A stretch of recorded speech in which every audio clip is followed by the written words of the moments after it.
ont été invalidées. Et donc on s'est posé la question s'il fallait, on s'est posé, la juridiction compétente s'est posé la question s'il fallait refaire toutes les élections, et non, c'est simplement l'ancien sénateur, et je ne citerai pas son nom parce qu'on n'a pas de publicité à lui faire, qui a été invalidé, et on est donc très content de garder nos deux sénateurs sur cette session-là, en tout cas Hélène Conway-Mouret et Jean-Yves Lecomte, et sur la précédente session, Claudine Lepage.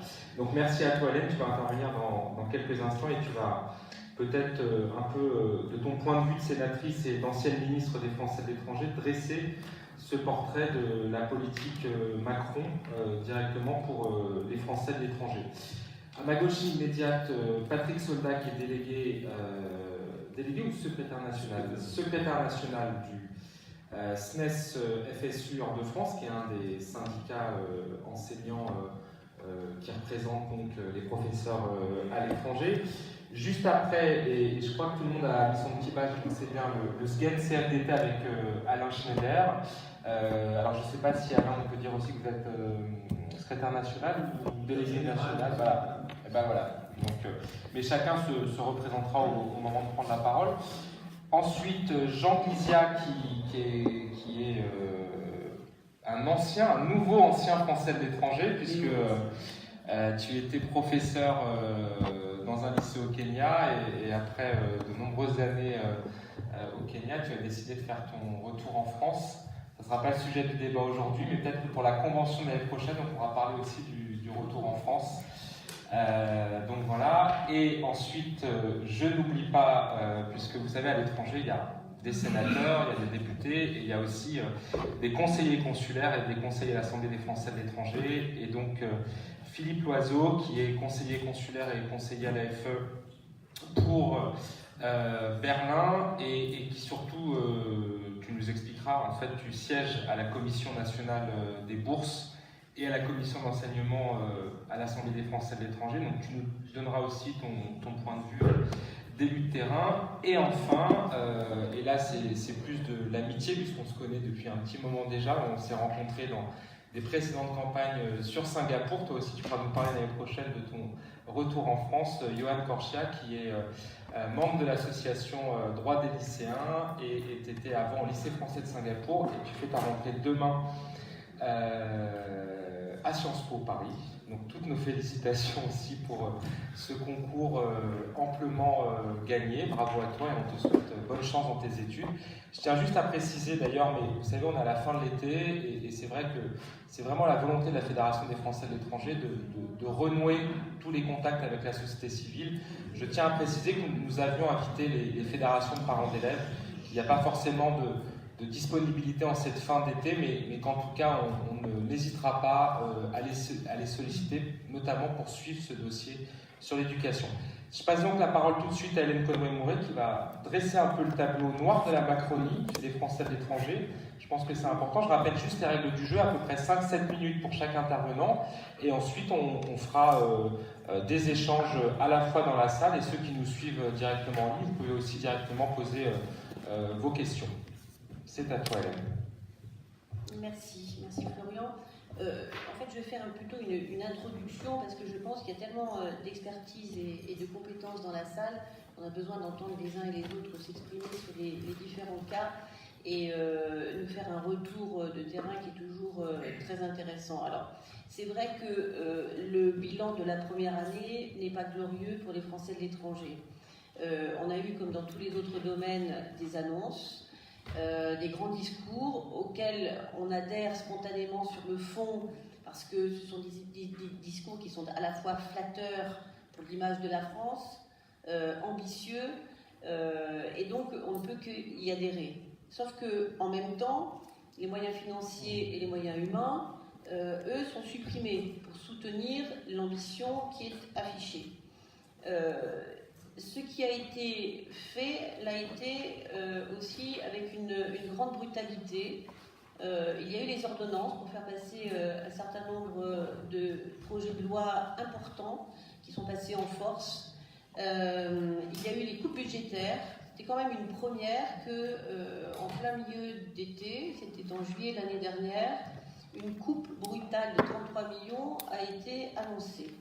On était habitué à des gels et des surgels, généralement pour s'assurer que, eh bien, il reste bien de l'argent jusqu'à la fin de l'année à dépenser, mais jamais à ce genre de coupes qui ont des incidences bien sûr importantes, et notamment celle des 33 millions, une incidence à la fois sur les emplois, puisqu'il est prévu de supprimer 500 postes de professeurs, et aussi une incidence négative sur les frais de scolarité, puisque avec la suppression de ces postes, eh bien, il faudra bien qu'ils soient remplacés par des recrutés locaux qui, eux, sont à la charge des familles. Alors, ça, c'est pour l'enseignement, mais l'enseignement ne se résume pas à la UFE. C'est une belle agence qui remplit une belle mission, enfin une triple mission d'ailleurs, parce qu'il n'y a pas simplement celle de l'enseignement, il y a aussi celle de la formation localement qui est importante. Et puisque le président de la République a annoncé son ambition en matière de francophonie en disant « France is back », c'est une façon de soutenir aussi la francophonie dès le départ, on voit bien l'annonce et ce qui est derrière, eh bien on voit là un délitement et surtout derrière les annonces des inquiétudes qui sont générées chez les personnels. Alors, au-delà de la UFE et de la suppression des postes, et puis des problèmes de détachement dont je pense que les syndicats vont parler, il y a eu en début d'année la démission du conseil d'administration avec son président de la Fondation Alliance Française. Tout cela parce qu'il manquait 1,5 million au budget et que le ministre, alors que nous avions proposé d'apporter cette rallonge sous la forme d'un amendement, on nous a rétorqué que eh bien, cet argent serait trouvé, qu'il y avait un audit et que tout serait résolu. Ce n'est pas le cas. Ce n'est pas le cas. C'est bien qu'aujourd'hui, on a un bateau ivre, puisque on a un conseil d'administration qui a été reformé, mais localement, en tout cas les alliances françaises et les boards que je rencontre ne savent pas trop où le bateau va. Il y a ensuite eu une annonce faite sur le rapprochement de l'Alliance française et de l'Institut français. Pierre Vimont a été nommé pour conduire une mission qui aboutit bien heureusement à des propositions de mutualisation en matière de moyens, et ça s'est limité à cela.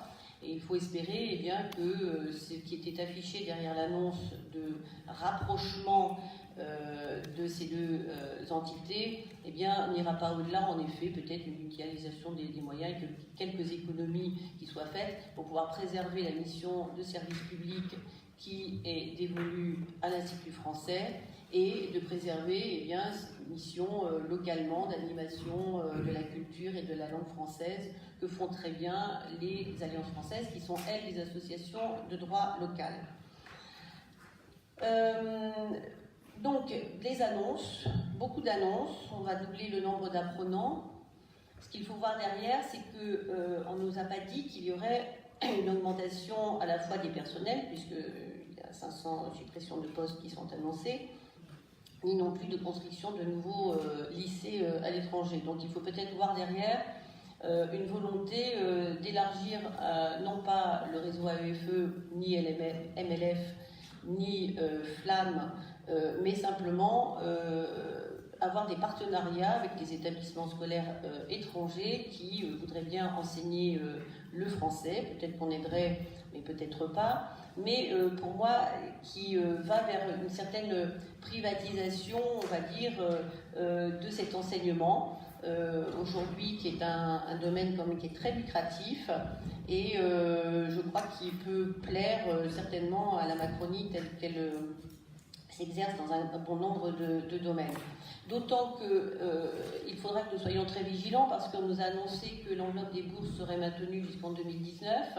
Et donc, on peut imaginer que les différentes missions qui ont été confiées en 2018 auront abouti, déboucheront sur des propositions qui seront faites pour décider du sort, peut-être de l'AEFE, mais en tout cas de ce que l'enseignement français à l'étranger doit être et comment il doit être exercé, et par qui il doit être géré et par qui il doit être peut-être aussi financé. Voilà, donc nous en tout cas, nous serons très vigilants pour le budget qui sera voté à l'automne prochain.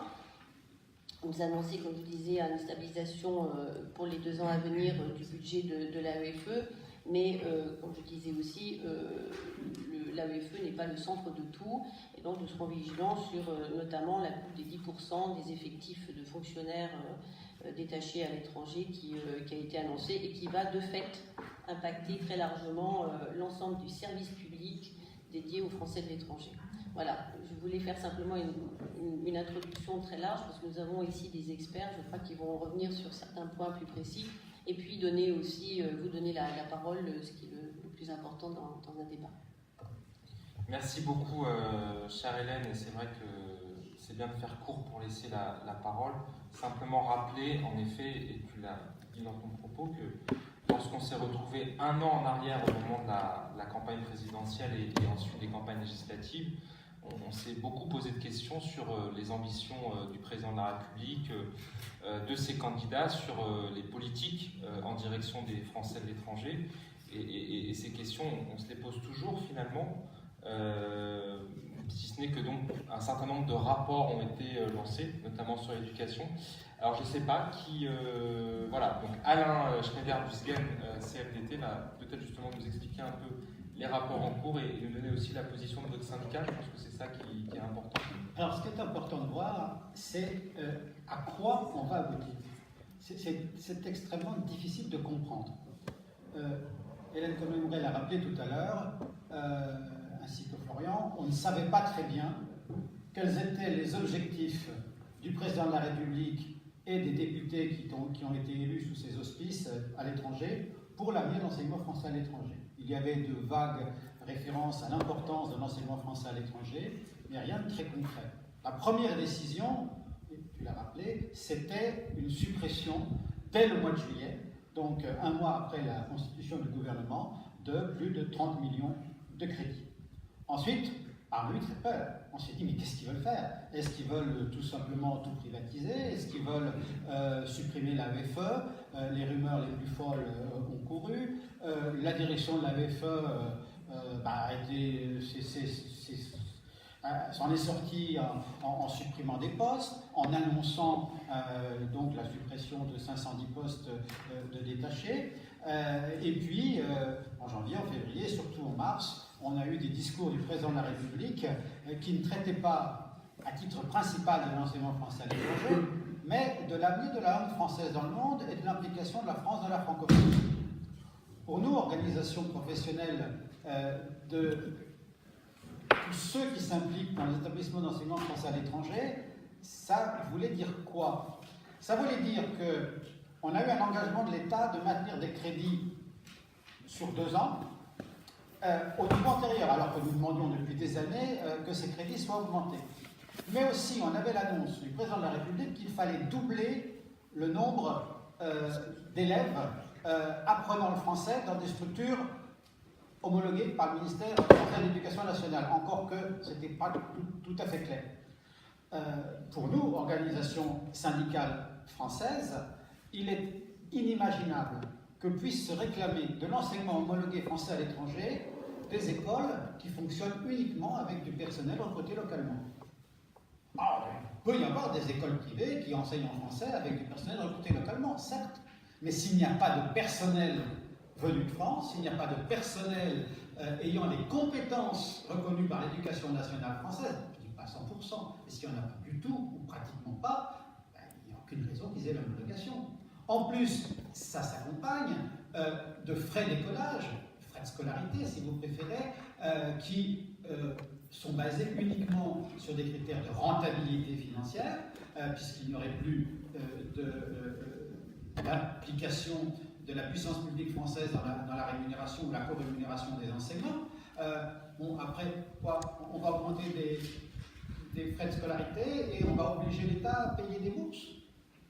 Sans contrôler du tout ni le contenu de l'enseignement, ni la qualité, la formation des enseignants.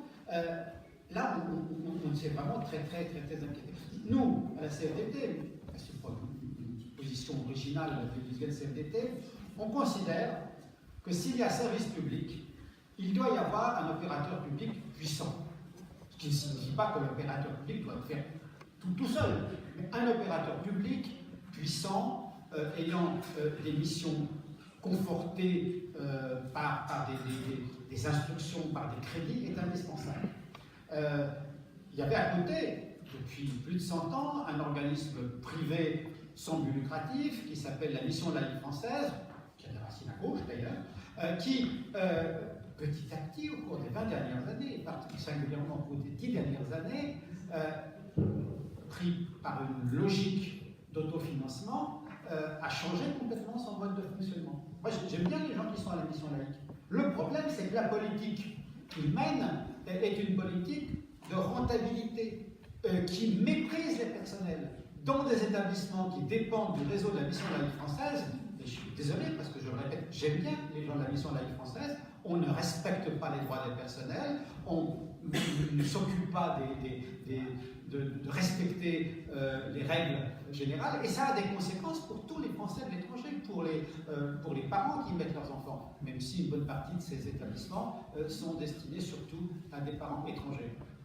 Donc nous, on est inquiets, on a tiré à plusieurs reprises le signal d'alarme, on a été reçus, hein, les organisations syndicales ont été reçues par le ministère des Affaires étrangères, on a eu des entretiens officieux avec le ministère de l'Éducation nationale, avec des parlementaires, de gauche comme macronistes, mais on reste non-droite des macronistes qui se réclament de la non-droite, d'ailleurs, c'est aussi. Non, mais sérieusement, on est très inquiet parce que on ne sait pas la direction qui va être prise. Quand même, je voudrais terminer avant de laisser la parole à mon voisin sur un élément clair. Stabilité. Bon, admettons que même au-delà de 2019, il y a une stabilité des moyens. Je suis dubitatif. Enfin, admettons que ce soit comme ça. S'il y a un doublement du nombre d'élèves, ça veut dire qu'il y a une diminution de moitié de la contribution de l'État français à la scolarité de ses enfants. Alors bien sûr, une partie de ces enfants, peut-être même la majorité de ces enfants, ne sont pas des enfants de nationalité française, et il n'y a peut-être pas le devoir de cofinancer de la même manière. Quand même, ça veut dire qu'il n'y aura pas le moyen pour fournir à ce réseau d'enseignement français à l'étranger ce qui est nécessaire pour qu'il tourne. Je terminerai sur un point, un point, et puis je te laisse la parole. C'est la difficulté qu'il y a pour un fonctionnaire de l'éducation nationale à exercer à l'étranger. On sait, ce n'est pas le sujet d'aujourd'hui, qu'il y a des problèmes de recrutement dans l'éducation nationale, qu'il y a des problèmes pour mettre des professeurs devant les élèves, des directeurs à la tête des écoles, des proviseurs à la tête des lycées. Bon, c'est un problème réel. Mais une des conséquences, c'est que la machine d'éducation nationale, qui n'est pas institutionnellement impliquée dans le réseau d'enseignement français à l'étranger, refuse le détachement. Il y a eu, depuis 3 ans, vous pouvez aller voir sur le site de Sven de l'étranger, on en a fait un feuilleton, des situations individuellement dramatiques et extrêmement mauvaises pour les réseaux d'enseignement, où des enseignants qui avaient été pressentis, qui avaient été pré-recrutés, n'ont pas pu prendre leur fonction. Et donc, à la France, on s'est retrouvé à la place de ces gens-là, devant des enseignants, parfois recrutés de dernière minute, qui n'ont pas toujours les compétences professionnelles, et ça, c'est extrêmement dramatique. Voilà. Merci beaucoup, Alain, et je vais passer à Patrick Soldat pour le SNES FSU, et peut-être juste dire, puisqu'on a eu l'occasion, et Alain nous enverra aussi sa petite note sur le sujet, mais le SNES FSU, et on l'enverra en tout cas à destination des militants de la FFEPS, a fait une petite note, enfin une grande note de 8 pages, mais qui est très très bien faite sur à la fois les engagements ou les non-engagements du président de la République, mais surtout sur les différents rapports concernant l'éducation à l'étranger. Donc Patrick Soldat, secrétaire national chargé des questions hors de France pour le SNES FSU. Merci et merci de votre invitation et merci de faire la publicité des publications du SNES FSU. Oui, non, mais je pense que bon, des choses ont été dites. Je vais revenir un petit peu sur le bilan de départ qui a été donné comme peu glorieux. C'est le moins qu'on puisse dire. Je pense qu'une des difficultés qu'on a, mais qui n'est pas exclusive à la situation de l'enseignement français à l'étranger, c'est que des annonces ont été faites, des projets, entre guillemets, ont été lancés sans faire de bilan. Et il y a une situation qui est un peu étonnante aujourd'hui dans la situation de l'enseignement français à l'étranger. Je vais essayer de dire pourquoi très rapidement. On a ce navire amiral qui est l'établissement public AEFE. On a des associations, Alain Schneider a cité la mission laïque française, et puis on a tout un réseau qu'on appelait auparavant les homologués, qu'on appelle maintenant les partenaires. En vérité, tous ces établissements sont homologués par l'éducation nationale, puisqu'elle est la seule à même de les homologuer ou pas. Et ils enseignent, ils sont censés enseigner les programmes français et valider les diplômes nationaux. À la création de l'AEFE, on avait constaté une situation, en fait la création de l'AEFE héritait d'une situation de nombreuses écoles qui s'étaient créées ça et là, et de nombreux collègues, y compris titulaires de l'éducation nationale, qui vivaient dans les pays en tant que contractuels et qui n'avaient donc pas de détachement qui, pour un fonctionnaire, a une des choses fondamentales, c'est l'évolution de la carrière et la possibilité de cotiser à la pension civile, à la retraite. Et un des fondements de l'agence, au moment de sa création, c'était d'intégrer l'ensemble de ses personnels dans son giron. Ce qui s'est fait avec un certain succès, puisque ça a permis à ces personnels titulaires de continuer à fournir l'enseignement, toujours aux côtés d'autres collègues qui ne sont pas toujours titulaires, mais comme c'est le cas dans la situation en France métropolitaine ou outre-mer aujourd'hui, et tous ces collègues donc contribuent à l'enseignement français. Aujourd'hui, ce à quoi on assiste, c'est un véritable retour en arrière, c'est-à-dire que, Alain Schneider l'a dit, je crois, à un moment on a pensé que l'établissement public était lui-même menacé, la structure même le choix de l'établissement public pour conduire cet enseignement français à l'étranger était lui-même menacé. Aujourd'hui, cette menace n'est plus. En même temps, il faudra voir les moyens qu'on donne à cet établissement public pour continuer à fonctionner. Et je pense que c'est une idéologie dangereuse, mais comme elle l'est autant pour les évolutions de la fonction publique aujourd'hui. C'est-à-dire que la fonction publique, le fonctionnaire ne fait plus recette. Alors, qu'on l'aime ou qu'on l'aime pas, je pense que c'est pas tellement la question. La question, c'est de savoir ce que l'on veut pour cet enseignement français, au-delà, bien sûr, pour ce qui est de la fonction publique, ce que l'on veut à l'étranger. Et la particularité de l'AEFE aujourd'hui, c'est que grosso modo, elle est financée un tiers par l'État et 2 tiers par les familles. Donc, il y a une forme de logique à ce qu'à un moment, d'ailleurs, les familles disent, et c'est ce qu'elles font, on n'est pas toujours d'accord avec elles, mais elles ont le droit de l'exprimer ainsi, disent, ah, mais nous, on veut plus de contrôle sur tout cela. Donc, je pense qu'on arrive rapidement à des choix politiques qui doivent être faits. C'est-à-dire que, cela a été dit, je n'y reviens pas, si on veut doubler le nombre d'apprenants, il est illusoire de croire qu'on le fera sans abonder, sans une dotation supplémentaire. Ça posera des questions très très vite, y compris sur la réforme, enfin sur l'enveloppe des bourses, même si tous les apprenants ne seront pas français ou franco-nationaux, mais les problèmes se poseront très rapidement. Concernant les 33 millions, concernant les annulations de crédit, ça a été effectivement un coup très brutal, on l'a très largement et immédiatement dénoncé. On s'est mobilisé à notre manière, parce qu'on est des syndicalistes, donc sur le terrain, par des mobilisations et des grèves, et je crois que nous avons largement ouvert en intersyndical les mobilisations sur le terrain, ont été soutenues également par des associations, par des parents localement sur des initiatives locales, parce que je pense qu'on se retrouvait tous sur un point, et j'espère qu'on se retrouve tous toujours, qui est de défendre la qualité de cet enseignement.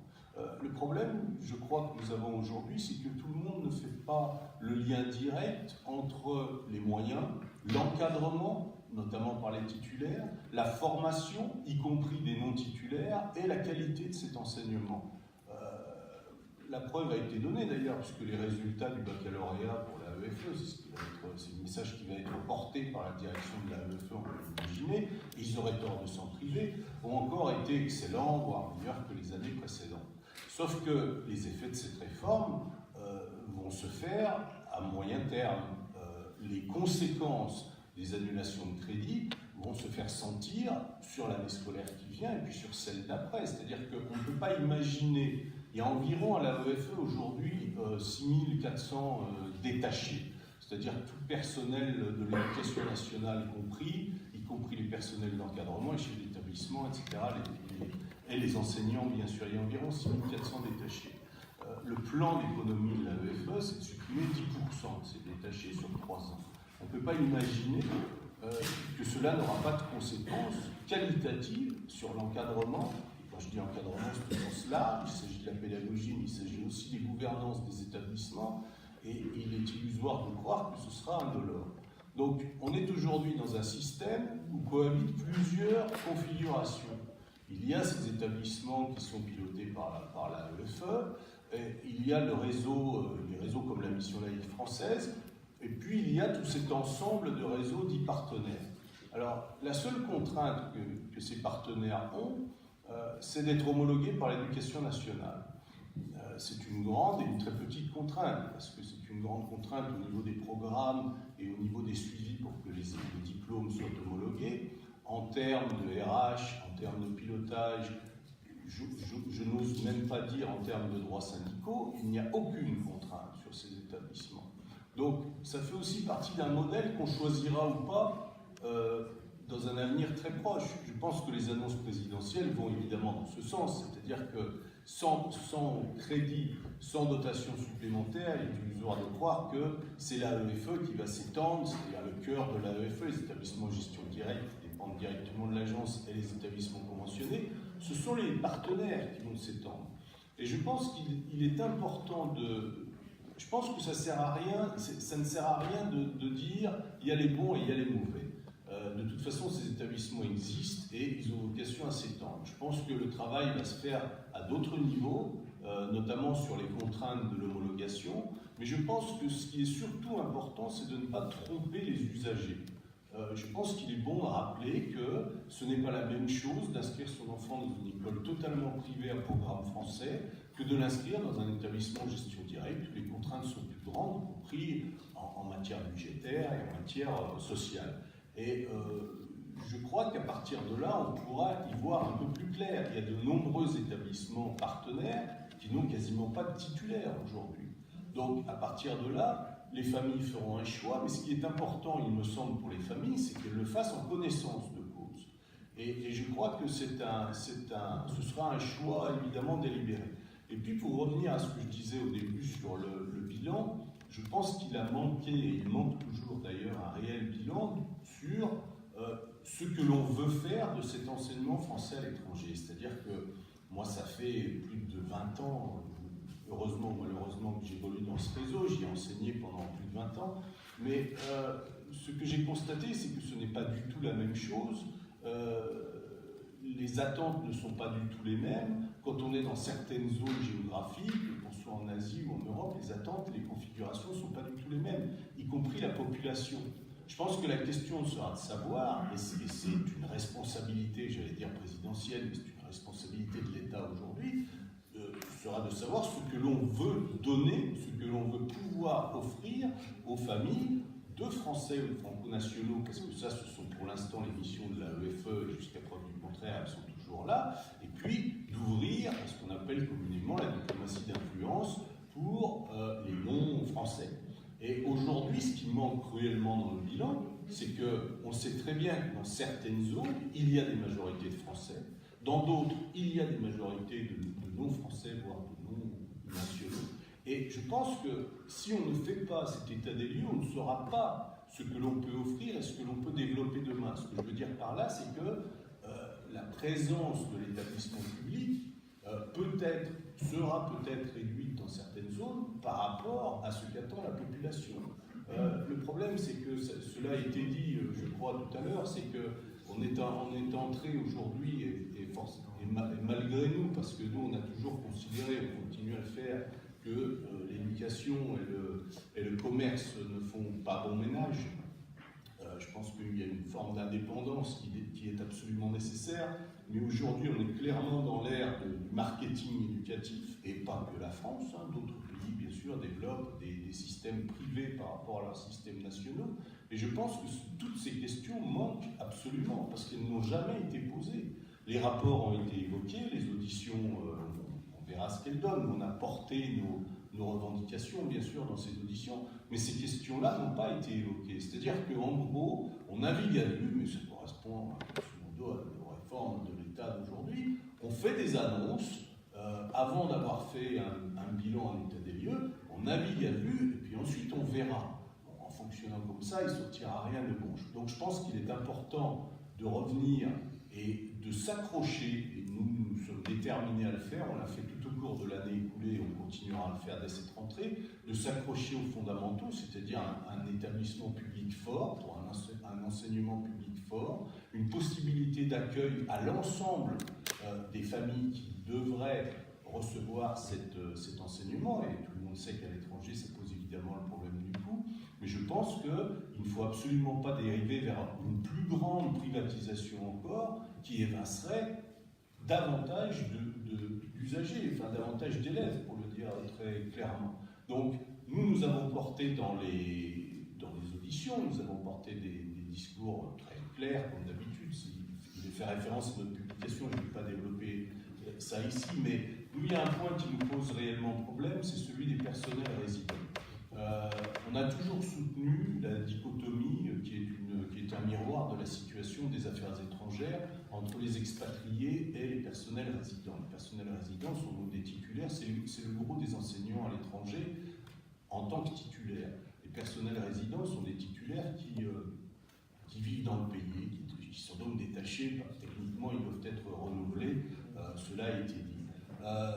Les projets qui consisteraient à vouloir borner ces temps de détachement à 6 ans ou à 9 ans, nous les combattrons, nous les avons toujours combattus, et nous les combattrons pour une raison également qui est, je crois, une vraie question des Français de l'étranger, c'est-à-dire qu'on a affaire à un grand nombre de collègues qui ont fait leur vie dans les pays et qui fournissent leur expertise et leur concours, sont des titulaires de l'éducation nationale au sein du pays, qui sont implantés avec plus souvent leur famille, et il n'y a aucune raison pour nous de faire partir ces personnels. La mobilité doit être, d'abord il existe déjà une mobilité naturelle, la mobilité doit être voulue, et elle existe déjà. Une mobilité imposée serait une catastrophe, puisque ces personnels ne vivent pas dans des conditions, y compris en termes de salaire, dans les mêmes conditions que les personnels expatriés qui, eux, par essence, sont mobiles et ont des indemnités en fonction. Donc je pense qu'il y a toutes ces questions qui se poseront évidemment à la rentrée. Je pense que la question de la diplomatie d'influence, de ce que l'on veut faire de l'éducation à l'étranger, enfin de l'enseignement français à l'étranger se posera. Je rebondis juste et je termine sur ce qui a été dit en introduction par Alain Colomboret sur les alliances françaises. Je pense qu'il est important d'avoir également une vision globale de toutes ces institutions, on ne sait plus comment les appeler parce qu'elles n'ont pas toutes le même statut. Elles participent évidemment toutes du rayonnement de la France à l'étranger, et quand on voit ce qui a pu se passer dans le passé concernant les instituts français, on ne peut qu'être inquiet, c'est-à-dire qu'on a vu des situations se dégrader, la disparition des titulaires dans les instituts français, c'est quelque chose qu'on a connu, je crois que c'était autour des années 2000-2004 par là. La disparition des titulaires est quelque chose qui a marqué notre lutte syndicale, mais qui a marqué l'ensemble du réseau. Et je pense qu'aujourd'hui, il y a effectivement ce brouillage des pistes sur les statuts et les structures qui est un danger. Donc que chacun sache exactement ce à quoi il peut aspirer, et que chacun sache exactement ce qui peut être proposé pour les enfants, parce que le cœur du travail est quand même, l'objectif c'est quand même celui-là. Je reconnais que j'ai été surpris, au début de l'année nous avions co-signé plusieurs tribunes en intersyndical, on a été soutenu et co-signataire avec ADFE France Monde. Les parents ont refusé de signer cette tribune, c'est quand même très étonnant. C'est-à-dire qu'aujourd'hui, je pense qu'on doit pouvoir, bien entendu, chacun utilisera ses moyens. Nous, notre moyen, c'est la lutte syndicale. On peut être contre, bien entendu, mais je pense que moi, cela m'a beaucoup étonné, pour ne pas dire plus, de voir que les parents, officiellement, en tout cas, pour la fédération la plus représentative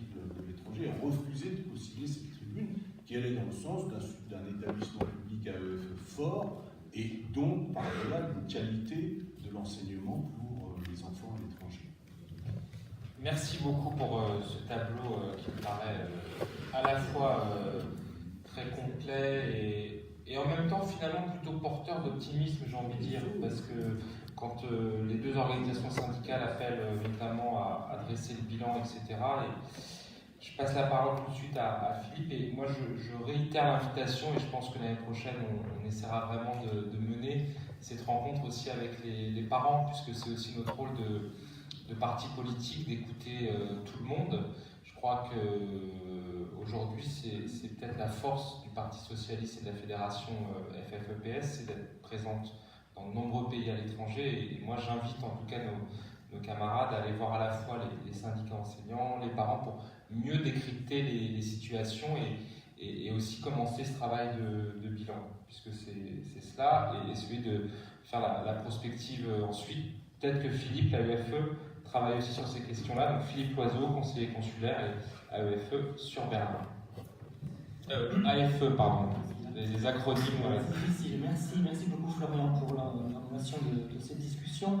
Moi, l'optimisme me plaît beaucoup, c'est ma nature aussi personnelle, mais je vais quand même faire preuve de réalisme en revenant sur ce qui s'est passé, enfin, sur le début le postulat de cette discussion, à savoir le statu quo avec Macron depuis un an. On a eu le bon docteur Diafarus qui, en arrivant l'an dernier, a fonctionné, a administré un clistère et un saignement de 33 millions d'euros à l'agence. Pour dire ensuite plus facilement, 2018-2019, les PLF sont garantis, l'agence sera préservée. Or aujourd'hui, on n'a aucune garantie que le PLF 2019, que dans le PLF 2019, les crédits de l'agence seront encore maintenus. On n'est pas à l'abri d'une nouvelle opération de Bercy, et pour cause, M. Macron est à bonne école, il était lui-même à Bercy.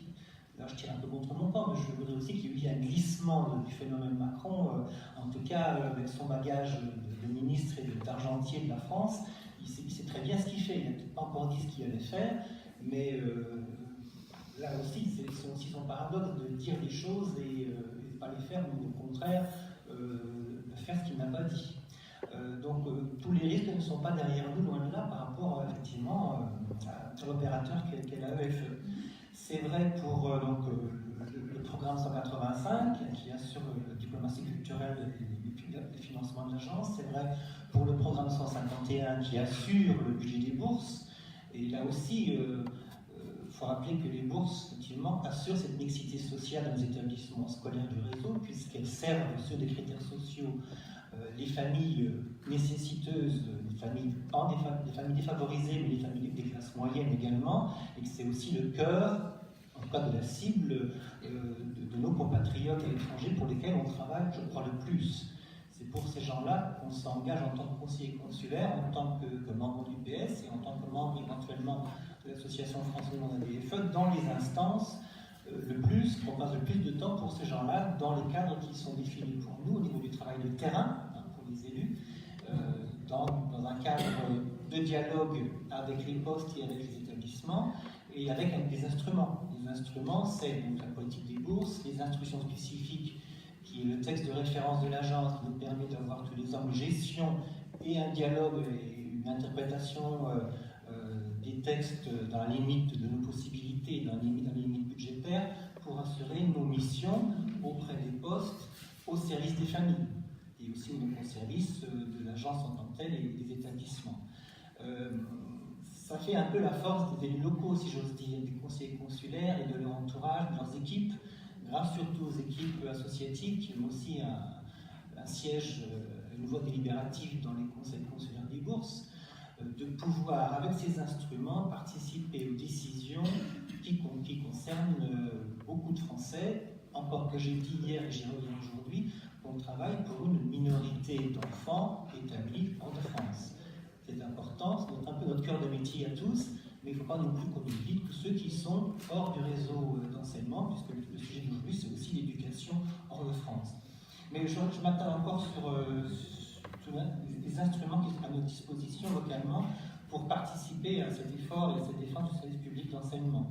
C'est donc le travail sur les bourses, avec des partenaires, avec les APE, avec les syndicats sur place, avec les postes consulaires qui sont quand même généralement bien disposés à condition qu'on qu'on soit aussi mieux disposé aussi avec eux.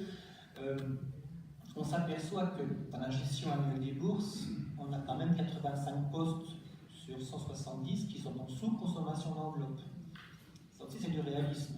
On s'imagine qu'il n'y a pas assez d'argent, mais finalement, par rapport aux besoins avérés ou calculés par les postes, dans le fameux dialogue de gestion, tout l'argent n'est pas dépensé. Alors, ça peut vouloir dire qu'il n'y a peut-être pas forcément de besoin, ou alors que le chef de poste a été si malin qu'il a mis beaucoup d'argent pour avoir de la marge et pouvoir dire après, vous voyez, j'étais bon élève, je vous rends de l'argent. C'est aussi un aspect tactique, mais ça veut dire aussi que tous les crédits ne sont pas consommés. Alors, ça a été un débat entre nous, un débat à gauche, de savoir si, oui, maintenant il y avait assez d'argent pour les bourses. On a tendance à dire qu'il n'y a pas assez de moyens. Dans le cadre du barème actuel, puisque je vous rappelle, le barème actuel il date de 2013, de la réforme qu'a faite Hélène, mais que ce barème n'a pas été indexé. Et qu'entre-temps, les frais de scolarité, eux, augmentent à une vitesse effectivement grand V. C'est tellement vrai que en 2013-2014, suite à l'effet prise en charge de Sarkozy, les établissements conventionnés mais aussi les UGD se sont empressés d'augmenter les frais de scolarité au niveau collège, mettons de 4 ou 5% par an. Je connais l'établissement de ma circonscription qui l'a fait, je ne dirais pas lequel. Par contre, pour les classes de lycée, c'est une augmentation de 10 à 15% des frais de scolarité. Ça a fait monter effectivement les enveloppes, ça explique aujourd'hui qu'on est à 106 millions d'enveloppes pour les bourses, pardon, mais ça explique aussi que les parents sont toujours ici pour payer aussi boire. Donc, si l'État n'arrive plus à financer son enseignement, aujourd'hui, comment le fera-t-il demain dans le cadre qu'on vient d'exposer par rapport aux objectifs du président de la République? C'est quand même, pour moi, un petit peu sorcier, et je crains que Macron soit un jour aussi un apprenti sorcier, parce qu'il n'a pas de vision très claire, et visiblement, ce gouvernement ne maîtrise pas les sujets sur les grands objectifs d'influence et de développement de la francophonie et du multilinguisme dans le monde, en Europe, là où la France aura sa place à jouer. Et j'ai dit le mot du multilinguisme officiellement pour vous dire que là-dessus, nous, en tant qu'élus locaux, on travaille aussi avec ces Français, effectivement, dont les enfants ne sont pas scolarisés dans le milieu, dans le réseau. C'est pour nous important, notamment en Europe, d'avoir des partenariats avec les écoles publiques dans nos pays d'accueil qui proposent un apprentissage en français ou un apprentissage du français dans le cadre de filières bilingues ou trilingues. Et c'est aussi une façon pour nous de travailler pour ces Français quand on travaille sur ces questions localement. Je sais que beaucoup le font. Ça n'apparaît pas forcément effectivement dans les budgets publics, et ça n'apparaîtra pas parce que c'est souvent un coût zéro pour la France, puisque ce sont dans les pays d'accueil que ce sont les investissements. Mais c'est aussi au bénéfice d'enfants français et francophones, dans l'objectif de la francophonie qui nous unit au-delà effectivement du credo franco-français. Là-dessus, je dois dire aussi que le rapport Perret, qui avait fait un petit peu de bruit, mais pas beaucoup de bruit, il y a 2 ou 3 ans, qui avait été une commande de l'ancien gouvernement, ne cesse d'inquiéter. À bien le lire, là, on s'aperçoit, et je rebondis un petit peu sur ce qu'a dit Patrick Soldat, la France peut s'ouvrir à des coopérations, à des négociations, mais la France n'aura pas grand-chose à apporter dans sa corbeille. Si on veut espérer des coopérations linguistiques dans les pays d'accueil, pour les mêmes tous, avec notamment des structures publiques, eh bien, il faudra aussi que la France ne défasse pas son outil, qui est celui de l'agence et du réseau, qui assure quand même beaucoup de notoriété et de crédibilité locale. Pour aussi assurer pour les familles, et notamment les apprenants, des passerelles,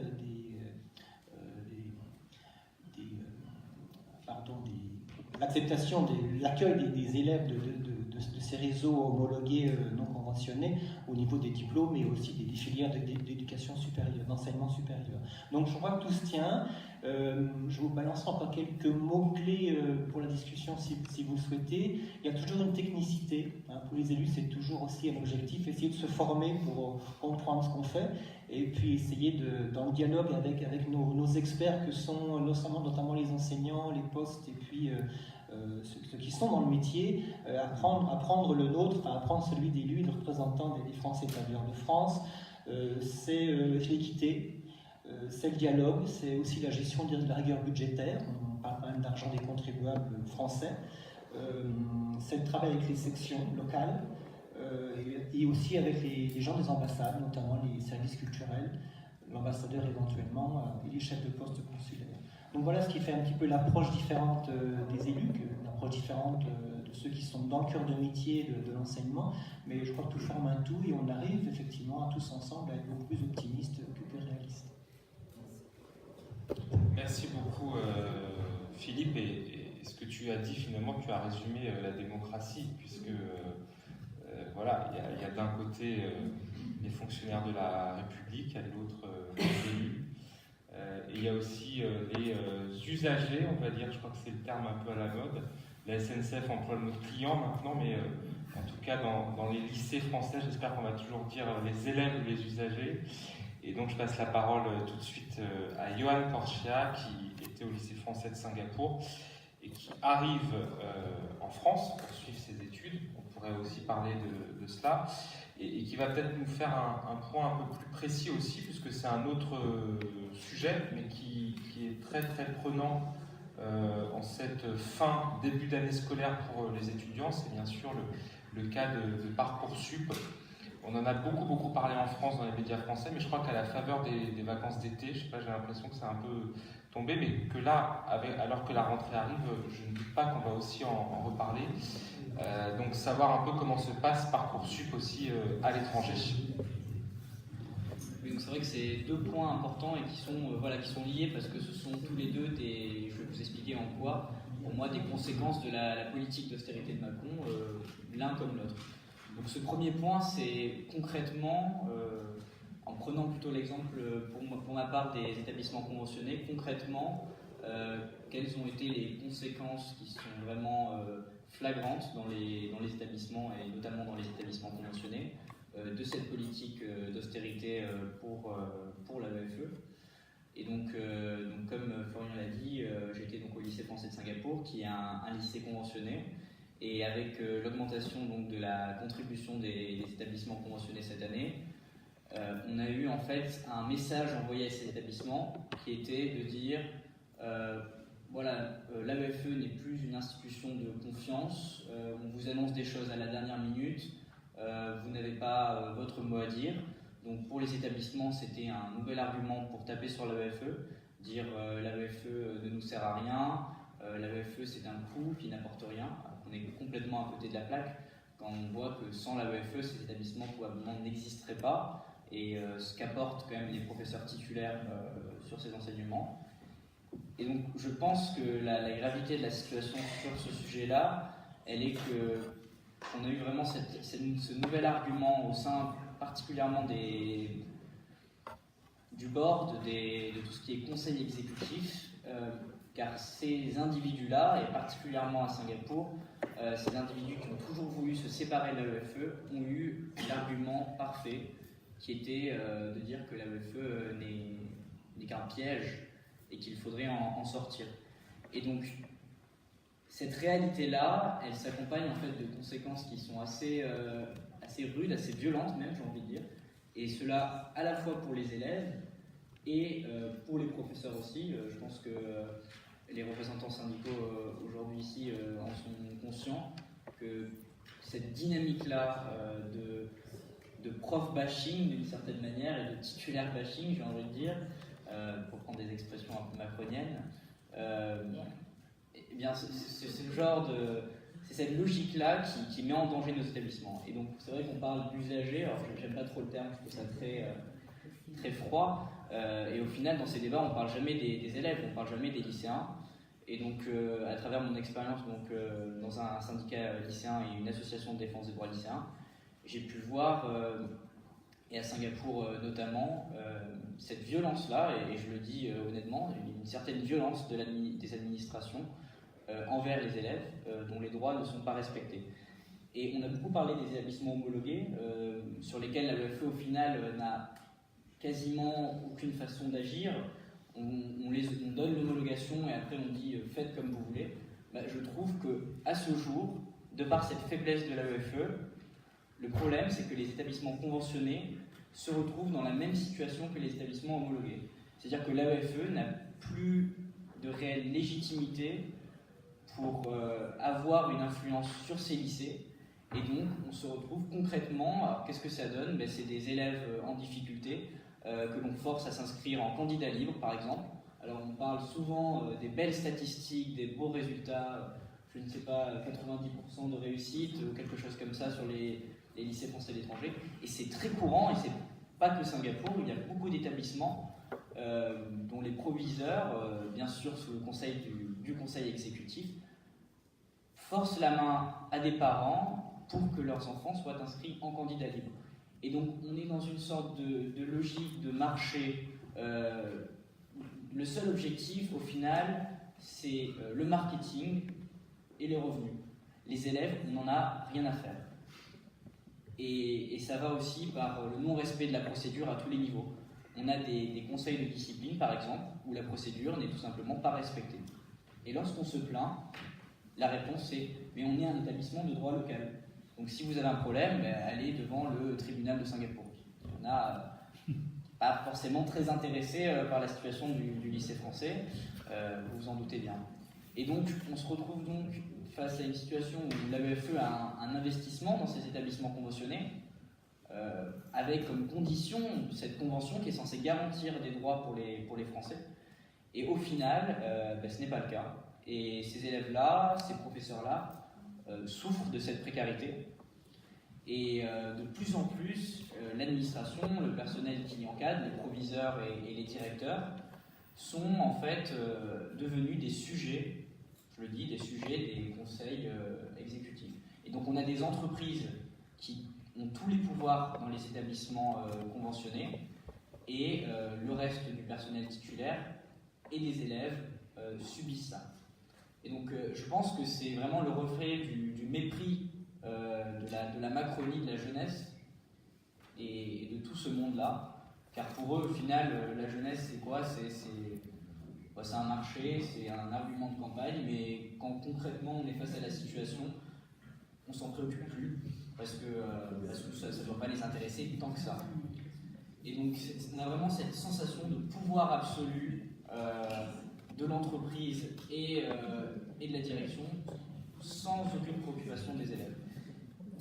Et donc c'est dans cette logique-là que Parcoursup, sur une échelle plus globale que les établissements français à l'étranger, a été mis en place. On pourrait penser que Parcoursup et l'austérité, ça n'a rien à voir, mais au final, Parcoursup, c'est quoi? C'est une solution cache-misère, voilà, on rebouche des trous. On avait l'admission post-bac, APB, qui était une plateforme lamentable, et le gouvernement aurait dû, le précédent gouvernement aurait dû agir sur ce dossier-là, il ne l'a pas assez fait. On avait le mot d'ordre d'APB, c'était le hasard, c'est-à-dire que les lycéens, on les affectait à droite, à gauche, au hasard, on tirait au sort un nombre, et ça décidait de la suite de leur vie. Et on a remplacé ça par une discrimination quasi constante. Et aujourd'hui, ça devient, vous pouvez lire beaucoup d'articles dans la presse qui en parlent, le défenseur des droits a été saisi, il est assez clair qu'il y a eu de grosses discriminations envers les élèves qui viennent de banlieue notamment, et qui sont vraiment, et de l'étranger aussi, et qui sont défavorisés. Et donc oui, donc les élèves étrangers, qui n'étaient pas forcément dans des lycées français, et même certains qui étaient dans des lycées français, sont considérablement discriminés par la plateforme, qui fait une sélection qui est ignoble. Et parfois, on a des élèves, même sur la base de leur handicap, qui ont dû redoubler, ou ce genre de choses. Et ces critères-là ne sont pas pris en compte. C'est une plateforme qui est inhumaine, et ça a créé une réelle souffrance chez des lycéens. Et c'est pour ça que le chiffre clé, je dirais, de Parcoursup, c'est le nombre de personnes qui ne se sont pas inscrites, et le nombre de personnes qui ont démissionné très tôt pour se diriger ou bien vers autre chose, ou pour carrément ne pas faire d'études. Et ça c'est dangereux. Quand une plateforme, un système, un outil qui est censé être là pour aider des lycéens, pousse les lycéens à ne pas faire d'études ou à se diriger vers un système à l'étranger, on peut dire que l'échec est total.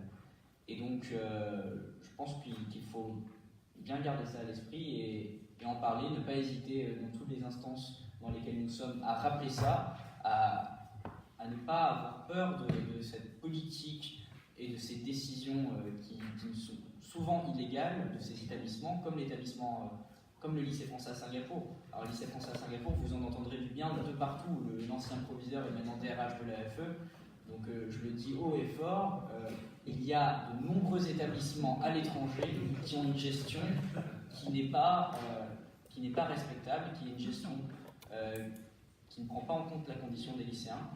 Et je pense que c'est notre rôle, et les différents élus du parti, comme les représentants syndicaux, et j'étais représentant du syndicat général des lycéens, et on a essayé de le faire, mais on n'est clairement pas écouté. Et je pense que c'est à vous aussi de faire passer ce message-là, et de faire comprendre à ces responsables politiques et ces responsables de l'administration qu'ils n'ont pas la main libre et qu'ils ne peuvent pas faire ce qu'ils veulent, qu'il y a des règles à respecter, et que si ces règles sont là, il faut qu'ils en prennent toute la mesure.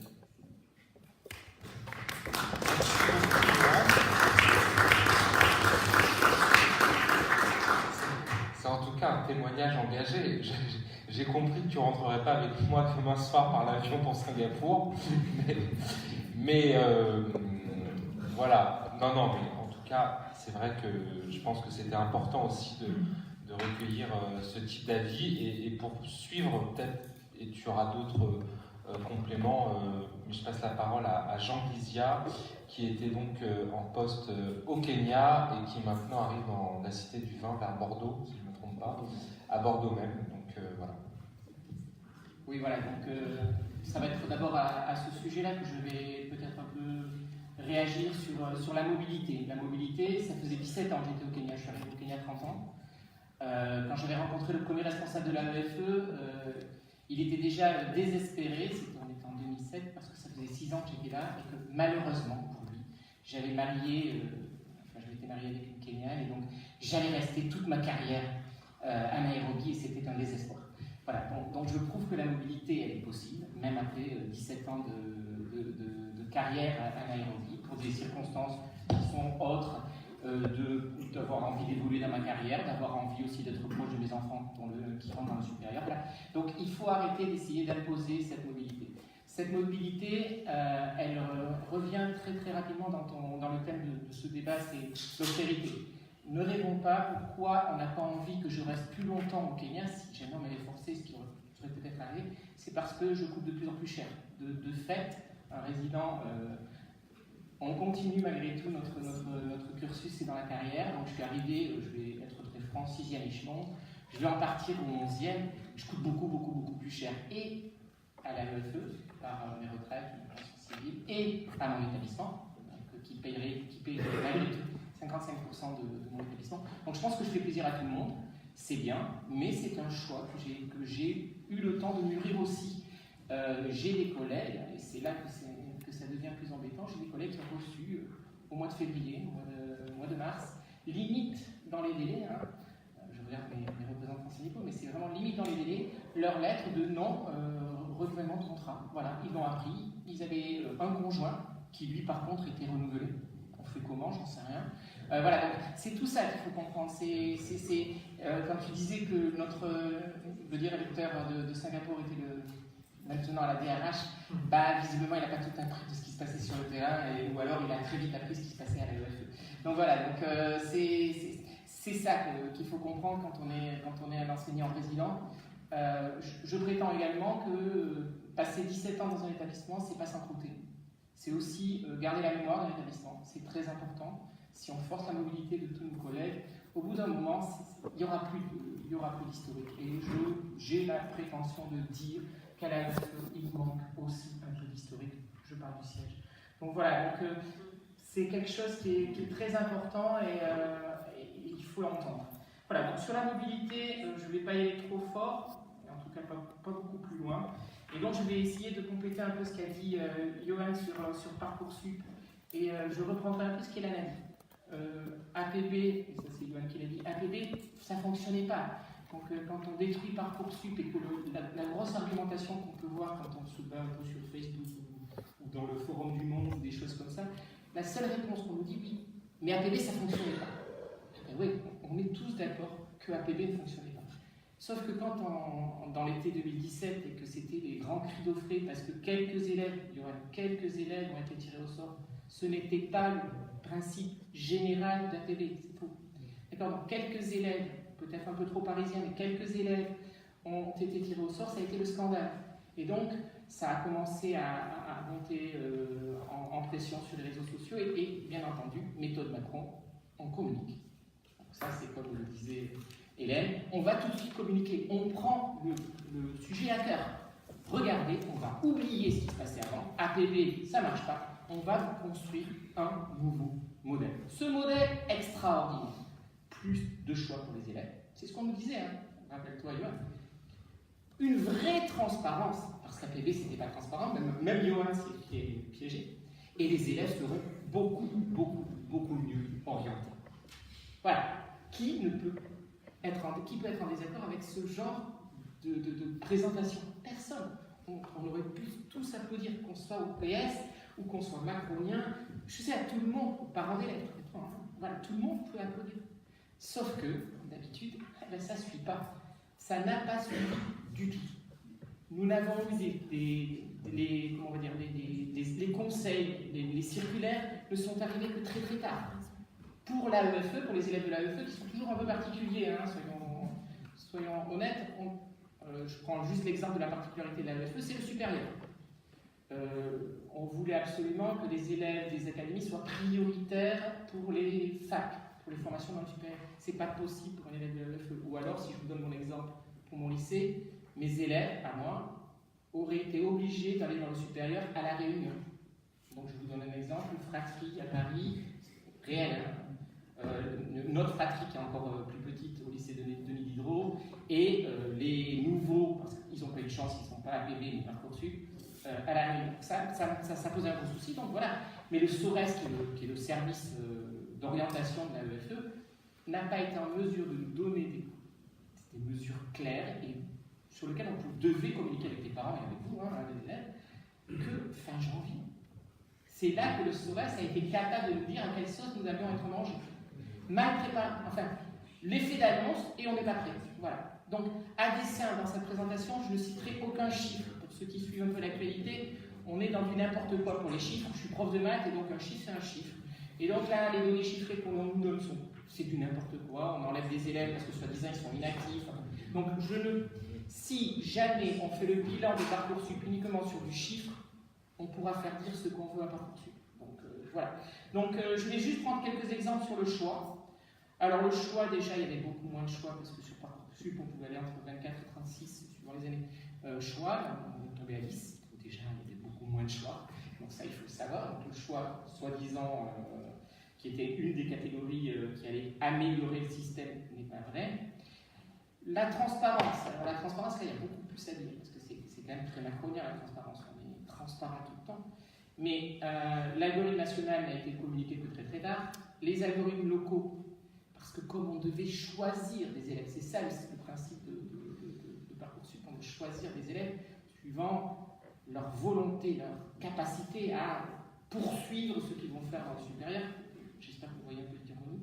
Mais voilà, mais les algorithmes locaux de nos universités, on ne les connaît pas. Donc la transparence, il faut l'oublier.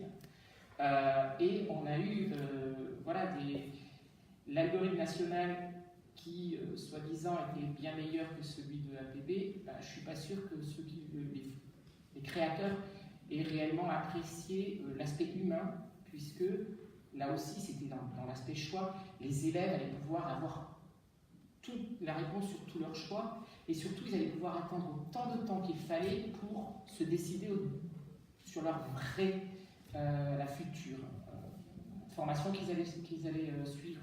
Sauf que là, le problème est qu'on a beaucoup de gens en attente.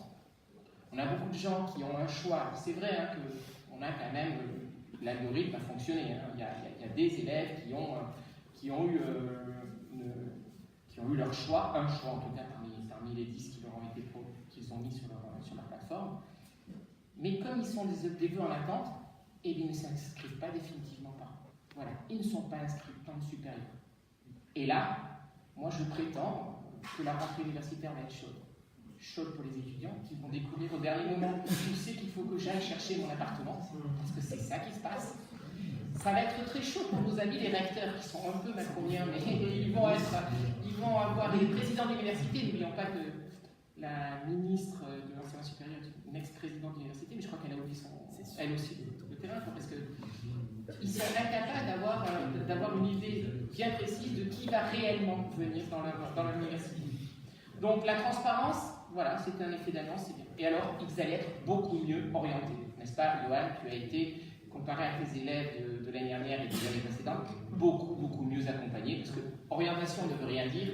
En fait, nous, enseignants, quand on parle d'orientation, on appelle ça de l'accompagnement, c'est-à-dire qu'on essaie de comprendre quelle est la motivation de l'élève, pourquoi il doit aller dans telle formation, pourquoi il souhaite avoir une formation sélective, est-ce qu'il a bien fait tous ces choses. Voilà, c'était juste impossible à faire, c'était juste impossible à suivre des élèves qui ne connaissaient pas les règles du jeu parce qu'on n'était pas capable de leur donner, qui devaient créer des lettres de motivation alors que c'est quelque chose, on va dire ça, c'est un apprentissage, c'est quelque chose qu'on fait sur plusieurs années, ça se faisait, mais là ça devenait impératif, qui devait faire un CV, enfin, donc ça a été extrêmement chronophage, cette réforme du point de vue enseignant, je ne sais pas combien d'heures de vie de classe vous avez fait, mais du côté enseignant, c'est énorme, c'est chronophage.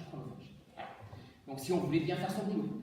Alors il y a des écoles et il y a des collègues qui ont fait ce qu'ils pouvaient, parce qu'ils avaient 30, 40 élèves devant eux, malgré le doublement des PP. Mais ils ont fait ce qu'ils pouvaient, conclusion les parents toujours très inquiets, et cette inquiétude, je pense qu'il faut l'entendre. Les parents, qu'est-ce qu'ils ont fait? Parce que ça aussi, vous pouvez aller voir un article du Monde, c'est on a eu des boîtes de coach en orientation qui se sont créées ou qui ont développé leur chiffre d'affaires grâce à APB, ex-APB, c'est-à-dire par consul. Donc, pardon. Voilà, donc ça aussi c'est un peu macronien, c'est-à-dire que voilà, on va transformer comment va-t-on dire, une exigence qui est du service public que nous essayons de faire, mais ne nous jetez pas trop la pierre. Voilà, nous essayons de le faire du mieux qu'on peut, mais malgré tout les moyens sont humains et temporels sont ceux qui sont.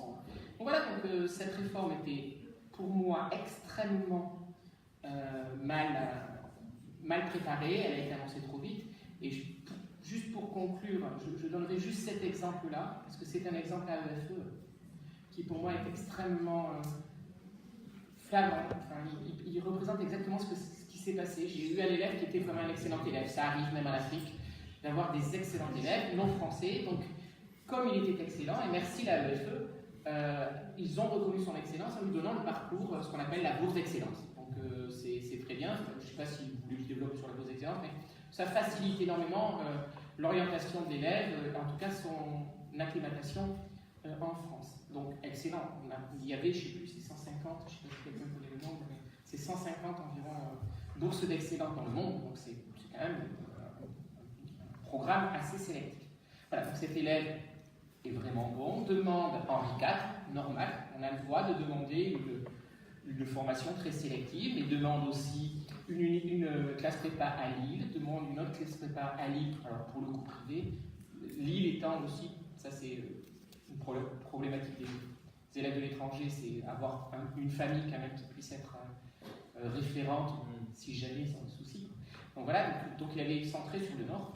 Et il avait quand même demandé aussi l'université Paris-Descartes, l'université de Montpellier et l'université de Bordeaux. Je vous donne un mille, refusé dans toutes les classes prépa. Sauf Henri IV où il était sur liste d'attente. Donc même ce que nous, on appelait la classe prépa de réserve, ou en tout cas de secours, n'a pas fonctionné. Liste d'attente à Montpellier, refusé à Bordeaux, ou plutôt c'est liste d'attente à Bordeaux et refusé à Montpellier, voilà, en université. Donc on sent bien que les critères locaux de Montpellier n'ont pas fonctionné. Et je me suis bien promis d'écrire au président de l'université en lui disant, ben voilà, expliquez-moi. L'élève, il a 20 en maths au bac, 20 en maths en SES, en histoire géo et en maths. Voilà, c'est son tableau. Mais vous avez été capable de lui dire qu'il n'était pas, parce que c'était ça le principe pour l'université, c'est qu'on allait les mettre au bon endroit. Donc vous avez décidé que mon élève n'était pas au bon endroit dans votre formation, dans votre université. Est-ce que vous pouvez le justifier? À part que, effectivement, il n'est pas dans votre secteur. À part qu'effectivement, vous avez préféré faire plaisir à votre recteur et de prendre un maximum de bacheliers de votre académie. Voilà, donc ce système-là doit changer, c'est l'évidence, il va évoluer. Mais alors, je reviens à ce que vous disiez, M. Soldat, c'est juste de se dire, voilà, on aurait pu faire aussi le bilan de qu'est-ce qu'on pouvait changer sur APB plutôt de partir bille en tête et tambour battant. Voilà. Donc voilà en gros ce que on peut imaginer sur Parcoursup et malheureusement, parce que ce n'est pas terminé, c'est ce que tu disais Florian, on commence à peine Parcoursup. Merci beaucoup. Alors, on va prendre une série de questions. Il y a juste... Parce que, évidemment, dans ce genre d'organisation, on est toujours très en retard, n'est-ce pas? Mais Hélène Conway-Mouret me dit, alors je vais chronométrer, moins de 20 secondes, et Johan 10 secondes. Donc, dans les questions, si vous levez la main comme ça, je vous note. Et on arrête, parce qu'il y a un autre débat après, qui est aussi sur Facebook, on arrête quoi qu'il en soit à 16h. Voilà, afin de respecter un délai raisonnable de retard pour les autres invités, notamment qui sont déjà arrivés. Bon, je vais sur la lignée de la façon dont Johan s'était exprimé. Je pense que ça fait vraiment beaucoup de bien d'entendre dénoncer une politique qui aujourd'hui est couverte d'une propagande, parce que ce sont des mots que nous n'utilisons pas et qui pourtant sont la réalité aujourd'hui, qui ajuste à la fois le présent et l'avenir pour justifier ce qui est fait, c'est-à-dire effacer tout ce qui existait, tout ce qui avait été fait avant, pour proposer un nouveau monde. On voit que c'est une politique qui est faite à la petite semaine, c'est vrai, on navigue à vue, avec une annonce qui marque les esprits, on est tous contents parce qu'on attendait cela, et puis derrière, il ne passe rien. On a une grande consultation pour nourrir les idées qui manquent à la mission qui a été confiée généralement pour mener à bien cette réforme.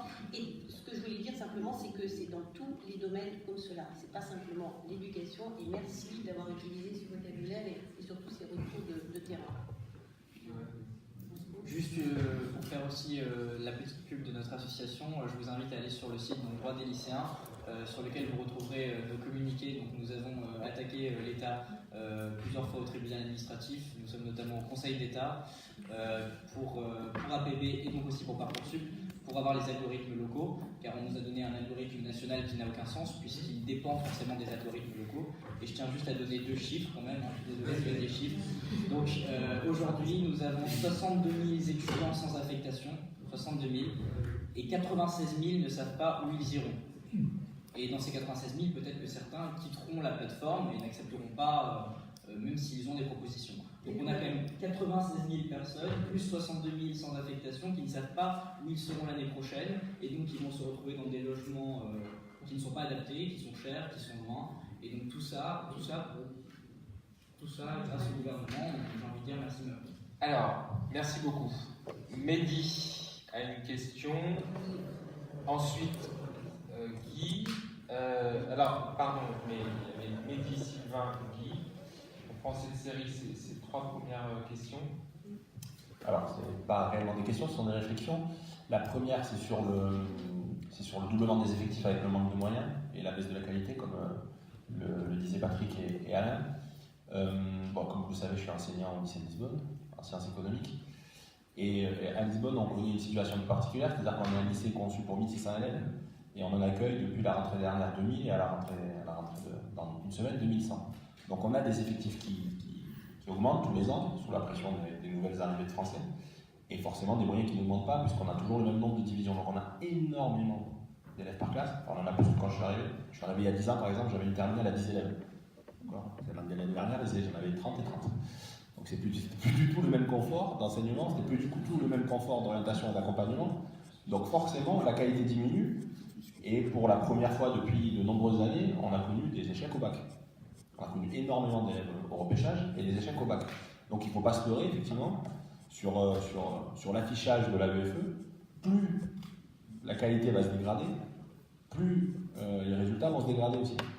Ça, c'est ma première réflexion. Deuxième réflexion, c'est sur les bourses. Il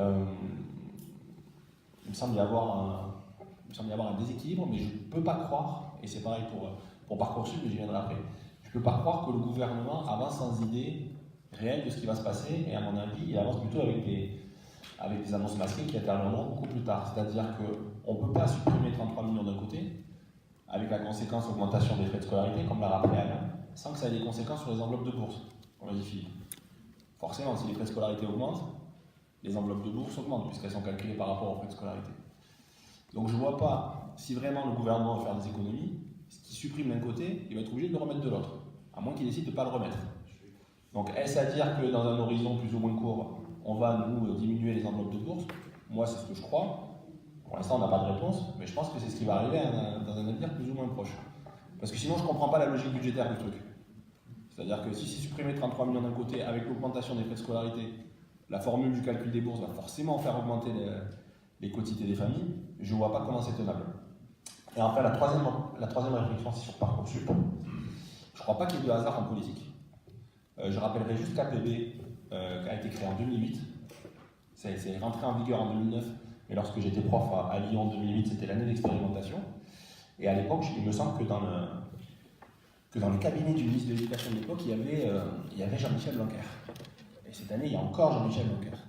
Moi, je crois que Parcoursup, c'est la fin du mouvement qui avait été initié par Jean-Michel Blanquer à l'époque et qui voulait qu'on sélectionne très clairement les enfants à l'entrée de l'université, enfin les élèves à l'entrée de l'université. Et un dernier point sur les algorithmes, alors effectivement, c'était pas transparent. Moi, ce qui m'a le plus choqué, c'est non pas qu'ils n'aient pas les règles du jeu, mais c'est qu'on change les règles du jeu en cours de parcours d'orientation. C'est-à-dire que très clairement, moi j'ai connu les mêmes expériences que toi en tant que professeur principal, et j'ai pas un élève, sur mes 60, j'ai pas un élève qui a pu rentrer en fac d'éco-gestion en France, en ES, malgré leur bonne note en maths. Très clairement, dans les algorithmes locaux, maths ES, t'étais éliminé. Il fallait avoir fait maths S. À quel moment on a dit ça aux élèves en seconde il y a 2 ans, 3 ans? Jamais. Donc c'est des élèves qui se sont orientés en pensant que l'orientation qu'ils avaient construite était totalement logique et qu'on ne leur fermait pas de porte. Et ils se retrouvent en terminale à prendre le mur. Et les élèves qui sont déjà orientés en première depuis l'an dernier, qui passent en terminale cette année, ça sera exactement la même chose. Voilà. Donc il faudrait qu'on arrive au moins à faire du lobbying, à intervenir pour que les mésaventures qu'on a eues cette année avec ces élèves-là, la promo de première, qui passe en terminale cette année, la connaissent pas. Voilà. Merci Sylvain. Olivier a répondu un petit peu à ce que je voulais demander par rapport à la transparence et sur le changement des règles du jeu. Mais il y aura des choses que vous avez dit m'a beaucoup interpellé à l'intersection de l'éducation, de la technologie et des discriminations. Johan t'a dit par rapport aux élèves de banlieue, les élèves étrangers, au handicap, etc. Ça, je pense que c'est à pousser et à analyser. Alors, je ne sais pas si vous avez plus de détails. Même chose sur la transparence au niveau local. Il y a tout un mouvement dans le mouvement technologie sur justement éviter les discriminations dans l'automatisation, dans l'intelligence artificielle, etc. On sait où Macron va, où c'est son esprit d'insertion des technologies dans la vie de tous les jours est placé. Et ça me fait un peu peur d'entendre que déjà, premier point où ils utilisent ça, déjà on voit ces marques de discrimination. Donc, je ne sais pas si vous avez plus de détails, mais moi je suis preneur. Merci Sylvain. Guy. Non, on fait voilà. C'est le principe du modérateur d'un débat, il modère. Je suis là. Oui, bonjour à tout le monde. Moi, je suis conseiller consulaire à Casablanca et tous les conseillers consulaires sont invités au conseil d'administration des établissements français. Mais à titre consultatif, c'est-à-dire qu'ils vous invitent parce que vous avez une bonne tête, c'est bien gentil.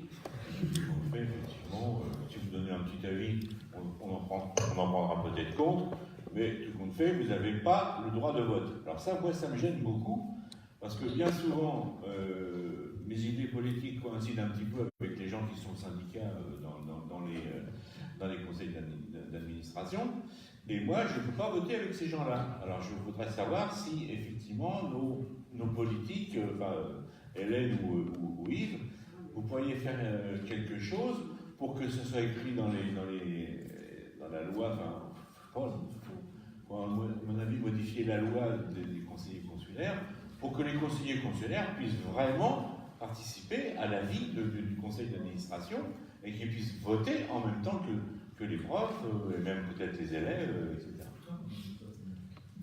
Merci de la question. Alors, peut-être refaire un tour rapide, très rapide.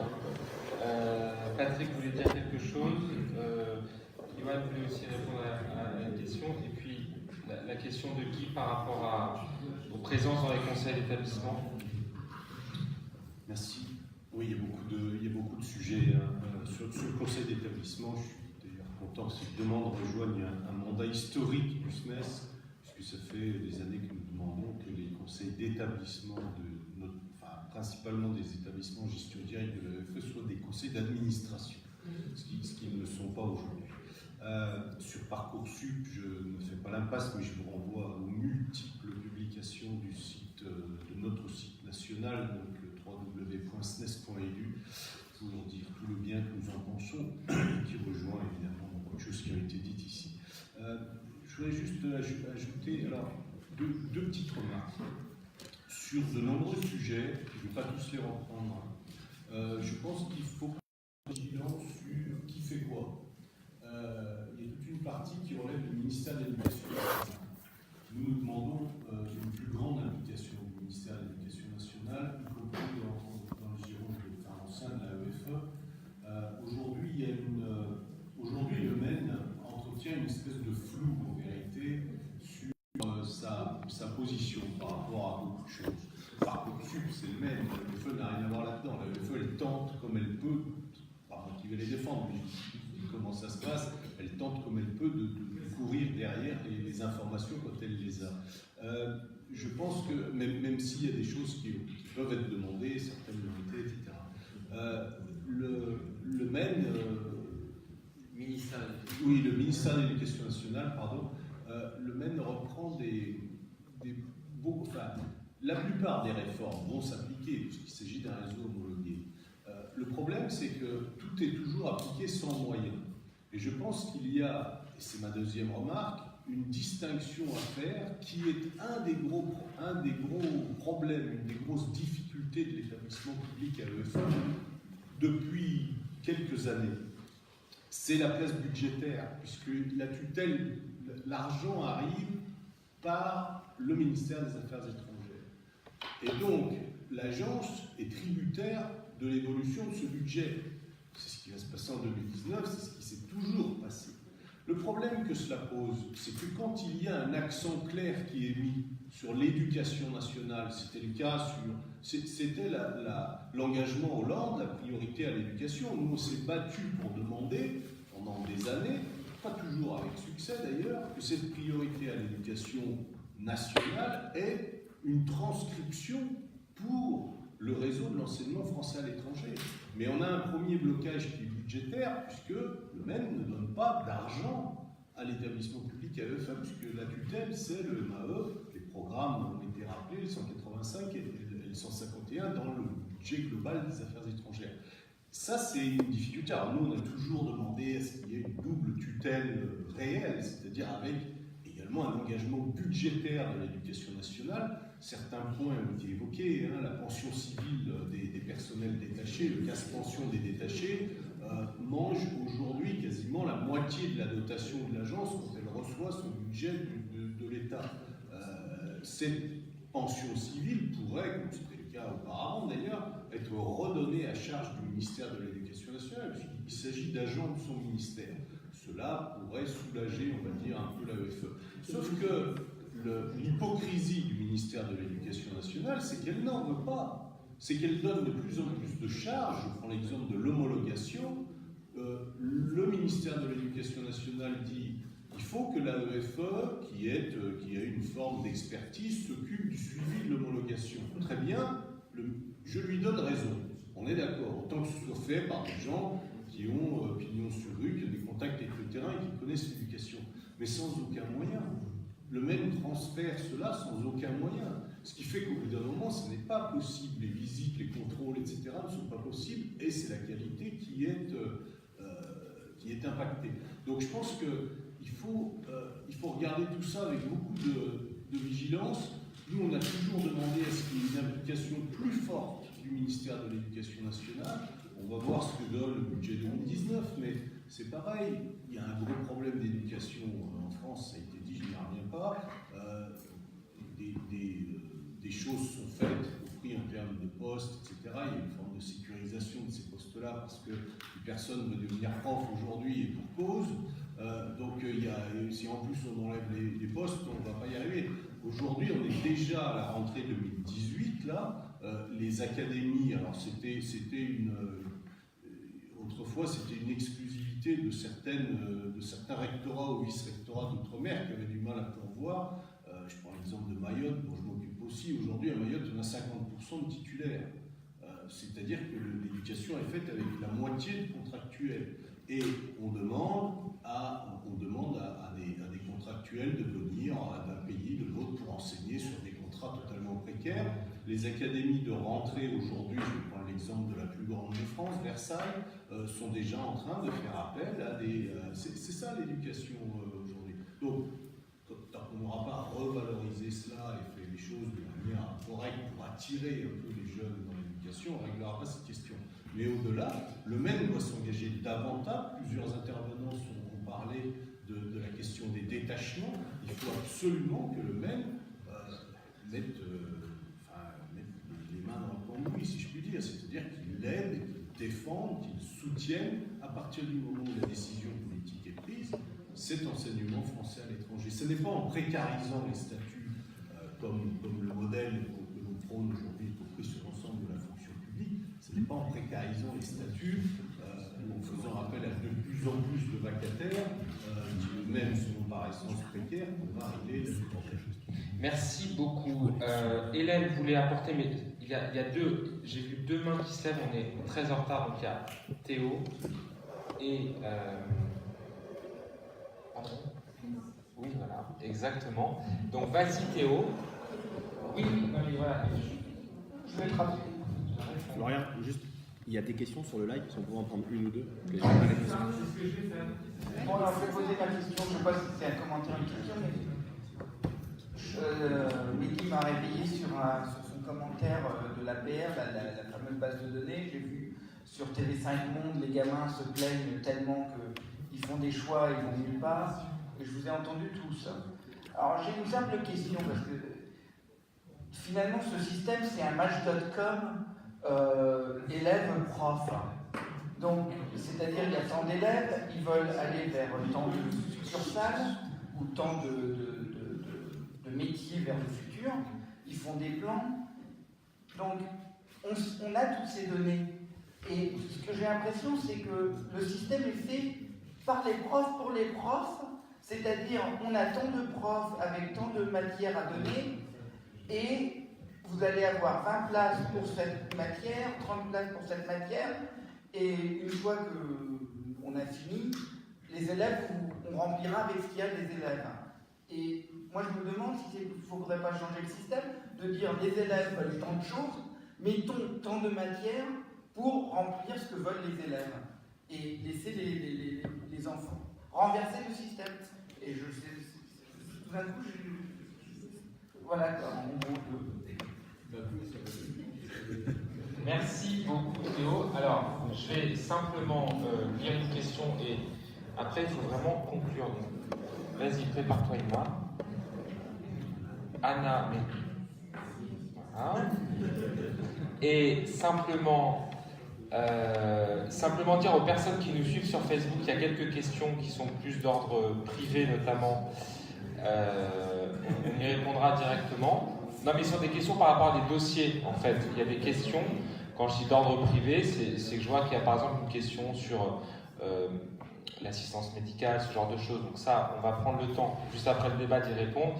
Et des questions un peu plus techno, pour le coup, sur des histoires de détachement, etc. Pareil, à la fin du débat, on se mettra dans la salle d'à côté, on répondra avec nos amis syndicalistes. Ça sera beaucoup plus simple, on est déjà très en retard. Vas-y, et après on conclut.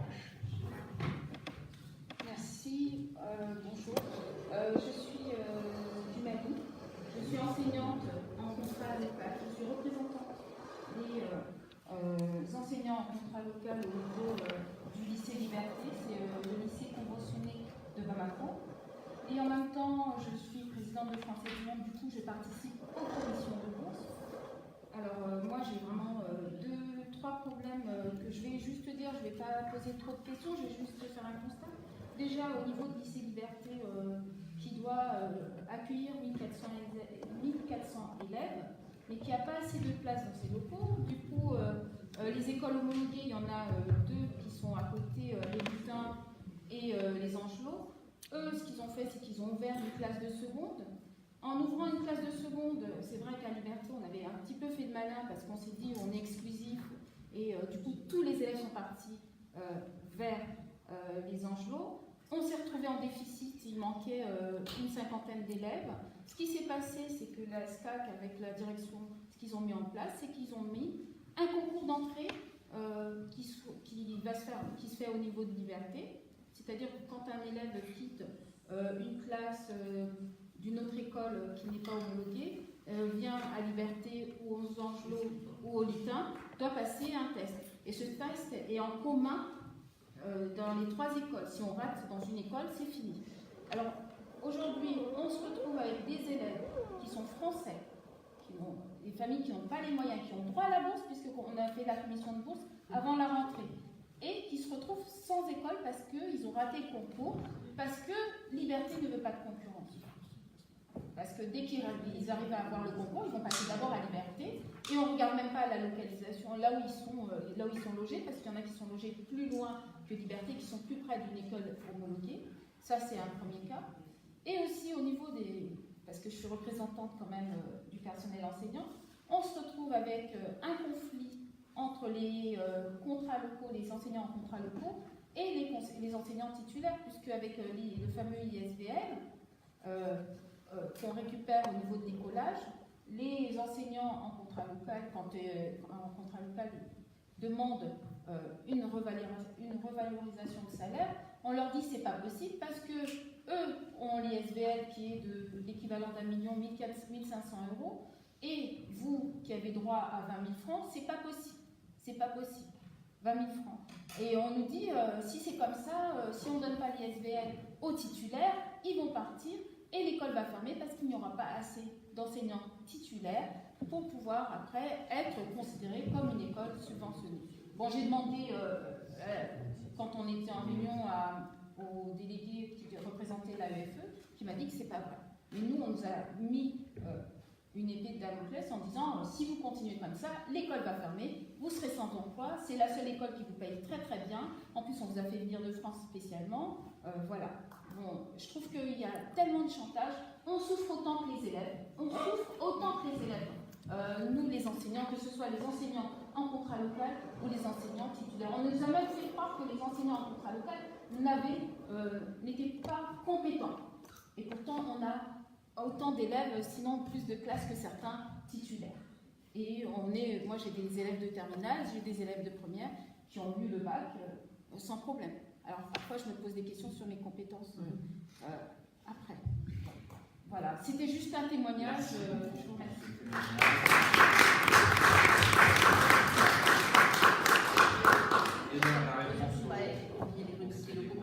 Simplement, en réponse à Guy, parce que c'est une question qui est posée régulièrement par les conseillers consulaires. Si vous vous souvenez, dès le début de l'élection en 2014, beaucoup avaient demandé à pouvoir participer au conseil d'établissement. Vous l'avez obtenu, ce n'était pas dans la loi, ça ne devait pas être dans la loi. Mais par contre, dans la loi, il y a l'éducation listée dans les compétences qui vous reviennent. Mais la réponse a été donnée, c'est que ce ne sont pas des conseils d'administration, ce sont des conseils d'établissement. Et donc, si l'AEFE a envoyé une circulaire pour dire que vous devez être invité, vous ne pouvez pas ensuite être nommé, sauf si le conseil d'établissement décide, parce que vous êtes aussi parent d'élèves et que vous allez représenter les parents d'élèves, autre chose. Mais ça ne peut pas venir de l'extérieur, en tout cas pas de l'agence. Voilà. Mais la subtilité, c'est conseil d'établissement et non pas conseil d'administration. Merci beaucoup Hélène, je pense qu'on renouvellera l'exercice pour d'autres conventions. Dans quelques secondes, le débat sur la loi Asile et Immigration. Juste vous dire que la FFE sera évidemment très très attentive au rapport Casbonne et préparera un certain nombre de réactions sur ce rapport. Et on se penchera aussi d'ailleurs sur